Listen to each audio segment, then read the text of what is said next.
दोस्तों, शाहरुख खान के बेटे आर्यन खान की debut web series beds of Bollywood release हो गई है। नेटफ्लिक्स पर आई है। 7 एपिसोड्स हैं इस वेब सीरीज में। और बॉलीवुड की कहानी है, जैसे कि इसके टाइटल से ही बहुत साफ है। Beds of Bollywood. Aryan Khan Shahrukh Khan के बेटे हैं, तो उनको प्लेटफॉर्म भी बड़ा मिला, नेटफ्लिक्स जैसा प्लेटफॉर्म मिला। और बॉलीवुड के बड़े-बड़े स्टार्स जो हैं, उनकी इस वेब सीरीज में आपको कैमियो करते नज़र आते हैं। स्टार कास्ट बढ़िया मिली, टेक्निकल टीम पूरी मिली। तो ऐसा कुछ नहीं था उनको कि जिसको आप कहें कि बाहर से आने वाले को जो स्ट्रगल करना पड़ता है, वो आर्यन खान को करना पड़ा होगा। स्ट्रगल जो है वो क्रिएटिविटी का है। निश्चित रूप से हर व्यक्ति जो अपनी चीज़ बनाना चाहता है, सिनेमा बनाना चाहता है, वेब सीरीज़ बनाना चाहता है, उसका एक अपना इंटरनल जो स्ट्रगल होता है वो तो होता ही है। लेकिन बाहर का स्ट्रगल जो है वो आर्यन खान के हिस्से में आया होगा, ये बात तो नहीं मानी जा सकती है। तो इस वेब सीरीज़ को आज मैंने देखा, जैसे मैंने कहा 7 एपिसोड हैं। तो पहला एपिसोड जो है वो लंबा है, मोर देन 50 मिनट्स, लेकिन उसके बाद जो दूसरा एपिसोड है वो लगभग 35 मिनट के आसपास का है। बाकी के जो 5 एपिसोड हैं, वो लगभग 40-45 मिनट, 40-45 मिनट। तो एवरेज ड्यूरेशन आप मान लीजिए कि 7 एपिसोड हैं, तो आपको हर एपिसोड पे लगभग 40 से 45 मिनट खर्च करने, क्योंकि दूसरा थोड़ा-सा छोटा है। इस वेब सीरीज़ में एक बहुत ही इंटरेस्टिंग डायलॉग है, और वो रिव्यूअर्स को लेके, क्योंकि ये फ़िल्म की दुनिया है और यहाँ रिव्यू करने वाले लोग होते हैं। तो इसमें जो वेब सीरीज़ का जो हीरो है, जो दिल्ली से मुंबई आता है हीरो बनने के लिए, तो उसकी पहली फ़िल्म इसमें बताई कि रिवॉल्वर होती है और वो हिट हो जाती है, चल जाती है। लेकिन जो रिव्यूअर होता है, उसकी कमर्शियल फ़िल्म को बहुत अच्छा रिव्यू नहीं देता है, और लक्ष्य के बारे में भी वो कोई बहुत अच्छी बात नहीं कहता। तो लक्ष्य उस रिव्यूअर को टीवी पर देखते हुए एक लाइन कहता है, वो मैं आपको बताऊँ, ये डायलॉग है कि स्टार किड्स के तलवे चाटते-चाटते तोतले हो गए हैं। ये बात वो जो है रिव्यूअर के लिए कहता है, और ये बात जो है मुझे लगता है काफ़ी ठीक है। बॉलीवुड के भी जो रिव्यूअर्स हैं, उनके बारे में भी ये बात काफ़ी लागू होती है कि स्टार किड्स के तलवे चाटते-चाटते तोतले हो गए हैं। तो इस तरह के तोतले टाइप के रिव्यू तो आपको दिख ही जाएँगे। अब जहाँ तक इसकी कहानी की बात है, वेब सीरीज़ की सिंपल स्टोरी है।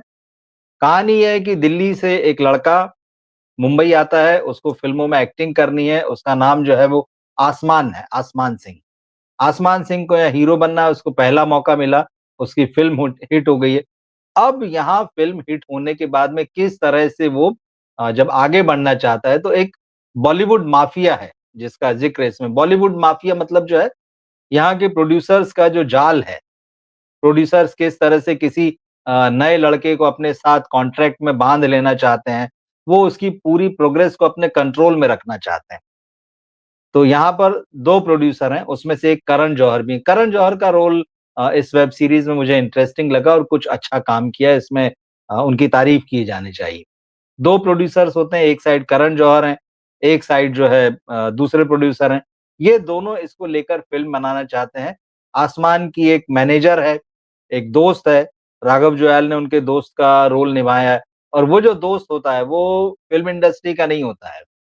अब वो अंडरवर्ल्ड का दोस्त होता है, वो गुंडों से, मवालियों से, बदमाशों से दोस्ती रखता है, और जहाँ-जहाँ आसमान फँस रहा होता है, वो उनकी मदद से इसको निकलवाता है। ये बेसिकली एक कॉमिक टेक है। तो जब आसमान को करण जौहर की भी फ़िल्म मिल जाती, दूसरा खेमा भी उसको साइन कर लेता है। लेकिन इसी बीच जिस हीरोइन के साथ उसको फ़िल्म मिलती है, वो बॉलीवुड के एक सुपरस्टार की बेटी है। उसका डेब्यू होना है। करण जौहर ने आसमान को और उस लड़की को, सुपरस्टार की बेटी को, जो नेपो किड है, उसको साइन किया है। और करण जौहर उसको अपनी इस जोड़ी को लेकर जो है 100 करोड़ की बजट की फ़िल्म बनाना चाहते हैं। हीरोइन का जो सुपरस्टार पिता है, बॉबी देओल जिस रोल में है, सम तलवार उनका सरनेम है। तो वो नहीं चाहता कि मेरी बेटी जो है इस नए लड़के के साथ काम करे। क्योंकि होता है, जैसे ही जब वो लोग साथ में काम करना शुरू करते हैं, एक तो मीडिया में गॉसिप्स डाली जाती है दोनों के प्यार-मोहब्बत में होने की, और फिर धीरे-धीरे नज़दीकियाँ बढ़ती भी है। यहाँ वो सुपरस्टार बाप जो है वो बिल्कुल खिलाफ है कि मेरी लड़की का एक तो इसके साथ बाहर से आने वाले के साथ में डेब्यू हो, और ख़ास तौर पर इसके साथ तो नहीं हो। किस तरह से फिर इस लड़के को, आसमान को फँसाया जाता है। अंडरवर्ल्ड बताया गया, हालाँकि वो अंडरवर्ल्ड बहुत ही कॉमिक है। वैसा वाला खतरनाक अंडरवर्ल्ड नहीं है जो किसी दौर में बॉलीवुड का के हिस्ट्री में आपको देखने को मिलता है। तो आसमान वहाँ फँस जाता है, फिर किस तरह से वहाँ से निकलता है, फिर ये सारा राज़ खुलता है कि क्यों वो जो सुपरस्टार है वो नहीं चाहता है कि मेरी बेटी का इसके साथ डेब्यू हो, एक लव स्टोरी भी चलती रहती। आप देखिएगा, ओवरऑल ठीक-ठाक है और थोड़ा-सा इसको ह्यूमरस टच देने की कोशिश है। डार्क कॉमेडी जिसे बोलते हैं उस तरह से कुछ इसे बनाया गया है बॉलीवुड की वर्किंग अब हम सब जानते हैं उसमें ऐसा कुछ जो है वो छुपा हुआ नहीं है कि अंदर किस तरह से खींचतान होती है, किस तरह से प्रोड्यूसर्स अंदर से खोखले होते हैं। बाहर से वो दिख रहे होते हैं कि बहुत बड़ा प्रोडक्शन हाउस है, लेकिन वो दूसरों के पैसे पर चल रहे होते हैं। अंदर किस तरह से हीरो-हीरोइन की जो दुनिया होती है वो हालाँकि बहुत डिटेल में नहीं गए हैं आर्यन इसमें। कहानी उन्होंने इसी पर फ़ोकस रखी है इन दोनों का प्यार और उसके बाद किस तरह से इनकी फ़िल्म को बनने में जो मुश्किलें आ रही होती है। नेपोटिज़्म की बात है लेकिन कोई बहुत लंबी बहस नहीं। अब मैं आपको बताऊँ कहानी के बाद में इसका ट्रीटमेंट कैसा है। शुरुआत तो ठीक-ठाक होती है, पहले एपिसोड में इवन दूसरा भी ठीक। लेकिन जब बात यहाँ ये आती है कि ये बॉलीवुड की कहानी दिखा रहे हैं, बॉलीवुड का वर्किंग कैसा है, बॉलीवुड में लेक लोग कैसे होते हैं, धीरे से कहानी जो है वो इन दोनों के प्यार पर शिफ्ट हो जाती है। तो बॉलीवुड फ़िल्मों में जिस तरह से होता है जो मसाला जो है कि एक बैकड्रॉप सेट करने के बाद में हीरो-हीरोइन के प्यार पर कहानी आ जाती और पूरा ट्रैक फिर वही चलता है। बॉलीवुड का जो बैकड्रॉप है वो थोड़ा और फेड हो जाता है, वो बहुत ज़्यादा नहीं रहता है। फिर वो किसी भी नॉर्मल फ़िल्म में होता है कि अमीर बाप है या अमीर बाप की बेटी है, फिर हीरो जो है वो उनके क्लास का नहीं है, हीरोइन का जो है वो किसी और के साथ शादी करने की, सगाई करने की तैयारी होती है, हो भी जाती है। इस तरह से चीज़ें जो है मंगेतर जो है उसको अंगूठी पहना देता है, लेकिन हीरोइन जो है वो हीरो से प्यार कर वो फिर अमीर ग गरीब और क्लास कॉन्फ्लिक्ट वाला जो है मामला वो आ जाता है। पर आखिरी में कुछ चौंकाने वाली चीज़ें खुलती। अब वो जो चीज़ें खुलती है वो या तो आपको बिल्कुल कहेगी अरे क्या कमाल कर दिया मतलब बहुत बढ़िया बात बता दी इसने तो। या ऐसा ट्विस्ट है जो आपको चौंका देगा कि अच्छा ऐसा था इसमें। या फिर आपको लगेगा यार आप कहाँ से चले थे और कहाँ पहुँच गए। तो आप इसको अपने तरह से देख सकते हैं आपकी सेंसिबिलिटी क्या है, आपकी सेंसिटिविटी कैसी है, उस तरह से देख सकते हैं। लेकिन ओवरऑल वन टाइम वॉच है ये बोल सकता हूँ। समय होना चाहिए, मस्ट वॉच है, ये मैं नहीं कहूँगा। अब इस वेब सीरीज़ में कैमियो बहुत सारे हैं और कैमियो जो है उसकी जब से इस वेब सीरीज़ का टीज़र ट्रेलर आया तब से चर्चा है। तीनों खान इसमें आपको दिखेंगे, आमिर दिखेंगे, सलमान दिखेंगे, शाहरुख दिखेंगे, राजामौली दिखेंगे, इमरान हाशमी भी इसमें हैं। तो रणवीर सिंह और रणबीर कपूर दिखेंगे। कैमियो बहुत सारे हैं, लेकिन सबसे इम्प्रेसिव कैमियो जो है वो शाहरुख खान का है। एक्सटेंडेड भी नहीं मतलब बाकी कैमियो से थोड़ा-सा बड़ा है। इमरान हाशमी का कैमियो कई लोगों को बहुत इंटरेस्टिंग और फ़नी लग सकता है। रणवीर सिंह और रणबीर कपूर कुछ एक 1-1 डेढ़-डेढ़ मिनट जैसे दिखे हैं और कहानी के वो हिस्से नहीं हैं एक तरीके से। सबसे ज़्यादा डिसअपॉइंट करता है आमिर खान का कैमियो। उन्होंने पिछले दिनों कुली जो साउथ की फ़िल्म आई थी रजनीकांत के साथ उनकी, उसमें भी एक कैमियो रोल किया था और उसकी बहुत आलोचना हुई थी कि भाई क्यों किया? तो मुझे लगता है कि आमिर खान के सितारे शायद कुछ इस तरह के चल रहे हैं कि कैमियो भी उनके हिस्से में अच्छे नहीं आ रहे। कैमियो में वो राजामौली के साथ नज़र आते हैं और जो डायलॉग्स उनके बीच दिखाए हैं वो बिल्कुल कहीं से भी फ़नी नहीं लगते हैं। तो अब आमिर खान का सिलेक्शन है। इमरान हाशमी का जो कैमियो है वो कहानी में बुना हुआ है, शाहरुख का कैमियो जो है वो कहानी में बुना हुआ है। इंटरेस्टिंग है, फ़नी है, अच्छे लगते हैं। लेकिन उसके अलावा बाकी ऐसा कुछ नहीं और बाकी जो बॉलीवुड के सितारों की भीड़ है, सितारे भी एग्ज़ैक्ट नहीं कहेंगे, कुछ चर्चित एक्टर हमारे दौर के हैं, नई पीढ़ी के। तो अगर आप एक फ़िल्म फेयर जैसा एक समारोह दिखा देंगे, तो फिर आप लाइन लगा दीजिए, पूरी बारात जो है वो चलती रहेगी, तो कुछ एक चेहरे यहाँ नज़र आते हैं। तो जिन लोगों के नाम मैंने आपको लिए, उनके अलावा कोई ऐसा नाम नहीं है कि जिसका कैमियो इंटरेस्टिंग रहा हो। शाहरुख वाला फ़नी है और आप उसको ट्रेलर में देख सकते हैं, घंटे का बादशाह जो है, तो बादशाह सिंगर जो है, वो भी कैमियो ही है उनका भी छोटा-सा। तो ये जो घंटे का बादशाह है, जो मुझे लगता है काफ़ी फ़ेमस हो चुका है और इ इसकी चर्चा बनी रहेगी लंबे समय तक। ये कैमियो अच्छा है। एक्टिंग की जहाँ तक बात है, तो लक्ष्य लालवानी ने अच्छा काम किया है।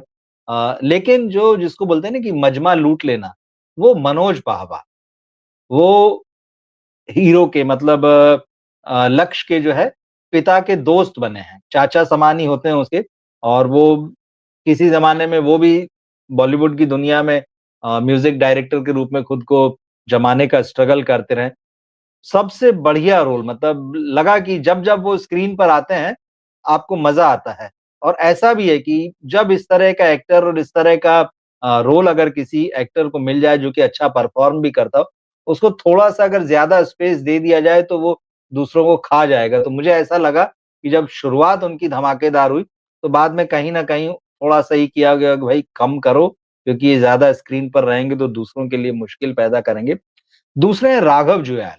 राघव जुयाल का काम बहुत बढ़िया है और लक्ष्य की और राघव की जोड़ी जो थी वो पिछले साल फ़िल्म किल में दिखाई दी थी, धर्मा प्रोडक्शंस की फ़िल्म में। दोनों ने बहुत अच्छा काम किया था और दोनों उस वक़्त नोटिस हुए थे, वही जोड़ी यहाँ पर है। वहाँ तो हीरो और विलेन थे, यहाँ पर हीरो और उसका दोस्त है और राघव जुयाल का काम भी बहुत फैंटास्टिक है, बहुत बढ़िया परफ़ॉर्मेंस है। वो जब-जब स्क्रीन पर होते हैं तो आपको बहुत लाइव लगता है। लगता नहीं कि चीज़ें ठहरी हुई है। चाहे उनकी डायलॉग डिलीवरी हो, चाहे उनकी बॉडी लैंग्वेज हो, बहुत कॉन्फिडेंट हैं। तो राघव जुयाल वो एक्टर हैं मुझे लगता है जिन पर कि आने वाले समय में हमको नज़र रखना चाहिए। सहर बाम्बा जो हीरोइन है इस वेब सीरीज़ की, जो बॉबी देओल जो सुपरस्टार बने हैं बॉलीवुड के फ़िल्म में उनकी बेटी के रोल में है। अच्छा काम किया है। पल पल दिल के पास जो सनी देओल की फ़िल्म थी, 2-3 साल पहले आई थी। करण उनके जो बेटे हैं उसके साथ उन्होंने शहर को लॉन्च किया था। तो उस फ़िल्म में तो उन्हें वो पहचान मिली नहीं, लेकिन इस वेब सीरीज़ से बिल्कुल तय है कि उनको पहचान मिलेगी और लोग जानेंगे। उसके अलावा करण जौहर फ़िल्म प्रोड्यूसर के रूप में है, बहुत गालियाँ दी हैं उन्होंने और सिर्फ़ उन्होंने नहीं, इस वेब सीरीज़ की एक बात ये भी है, जो आपको फैमिली के साथ इसे देखने से रोकेगी। वो ये है कि पहले ही सीन से मतलब स्टार्ट होती है वेब सीरीज़ गालियों से होती है। आपको बार-बार जो है लगता है कि यार हम अनुराग कश्यप को क्यों गालियाँ ही देते हैं कि भाई तू गाली रखता है अपनी फ़िल्मों में और वेब सीरीज़ में। तो यहाँ आर्यन ने भी कोई कसर बाकी नहीं रखी है गालियों में। शुरू से लेके आखिर तक मतलब जो भी गाली आप सोच लें, वो हर तरह की गाली जो है आपको इस स्क्रीन पर सुनाई देगी। यही वजह है कि ये डार्क कॉमेडी होने के बावजूद इस वेब सीरीज़ को आप फैमिली के साथ या इवन कई बार आप अच्छे दोस्तों के साथ भी उसको अवॉइड कर सकते हैं। क्या गालियों की ज़रूरत है आपको? तो मतलब ठीक है, आप चीज़ों को बहुत रियल और रॉ बनाना चाहते हैं तब इस तरह से गालियों का इस्तेमाल करते हैं। बॉबी देओल ने बहुत अच्छा काम किया है और वो इधर चल ही रहे हैं, उनका मुझे लगता है अच्छा समय जो है चल रहा है। जिस तरह से उन्होंने एनिमल में किया था, उससे पहले आश्रम में किया था। एक बार फिर यहाँ पर उनका जो रोल है बड़ा दमदार है और मतलब वो तो हीरो और उसके दोस्त सबको पीटते हैं, इतना ताकतवर बताया है उन्हें और दिखते हैं, बढ़िया दिखे हैं। मोना सिंह जो है वो आसमान की यानी हीरो की मदर के रूप में है, उनका भी रोल अच्छा है, पूरे समय वो रहती हैं लेकिन जब कहानी में ट्विस्ट आता है आखिरी में, तो थोड़ा-सा कुछ ज़्यादा इम्पोर्टेंट उनका रोल हो जाता है कान तो ओवरऑल जो है ये one time watch web series है इंटरेस्टिंग है, मस्ट वॉच नहीं है, ऐसा नहीं कि आप कहें कि 4 चाँद लगा दिए गए हैं, क्योंकि शाहरुख खान के बेटे की वेब सीरीज़ है तो स्वाभाविक है सबकी नज़र इस पर है, लोग देखना चाहेंगे। उसके रिव्यू भी मैं देख रहा हूँ, ये काफ़ी सॉफ्ट है और बहुत सारे लोग बहुत तारीफ़ें कर रहे हैं, तो तारीफ़ तो ठीक है अपनी जगह पर है। अ, असली बात ये है कि जब फ़िल्म बनाएँगे आर्यन खान, तब आपको पता चलेगा। बॉलीवुड तो आप कहिए कि उनके लिए प्लेग्राउंड है, यहीं पर पैदा हुए हैं, यहीं पले-बड़े हैं, सब कुछ उनकी देखी-भाली दुनिया है। और बात ये है कि जब वो इससे बाहर निकल कर सिनेमा बनाएँगे, कैसा सब्जेक्ट लेंगे, किस तरह की फ़िल्म बनाएँगे। क्योंकि एक चीज़ और लगी मुझे, ये जो उन्होंने वेब सीरीज़ बनाई है, यही वेब सीरीज़ अगर किसी और ने लिखी होती और नेटफ्लिक्स को सबमिट किया होता, बहुत डाउट है कि इसको किसी ने अप्रूव किया होता। किसी ने कहा होता कि हाँ यार, ये कहानी जो है वो वेब सीरीज़ बनने लायक है और इसपे बढ़िया बनेगी और इसपे इन्वेस्ट किया गया होता। कहने का मतलब ये है कि ऑर्डिनरी सब्जेक्ट है, एक्स्ट्रा ऑर्डिनरी कुछ नहीं है। ट्रीटमेंट ठीक है, क्योंकि पहली वेब सीरीज़ है किसी भी न्यू कमर की। तो आप कह सकते हैं कि हाँ ठीक है उसने ठीक काम किया है। लेकिन उसका जो असली जो टेस्ट है वो होना बाकी है और आर्यन की जब आगे वो फ़िल्म बनाएँगे या आगे वेब सीरीज़ बनाएँगे हम देखेंगे। तो अभी रियल टेस्ट बाकी है।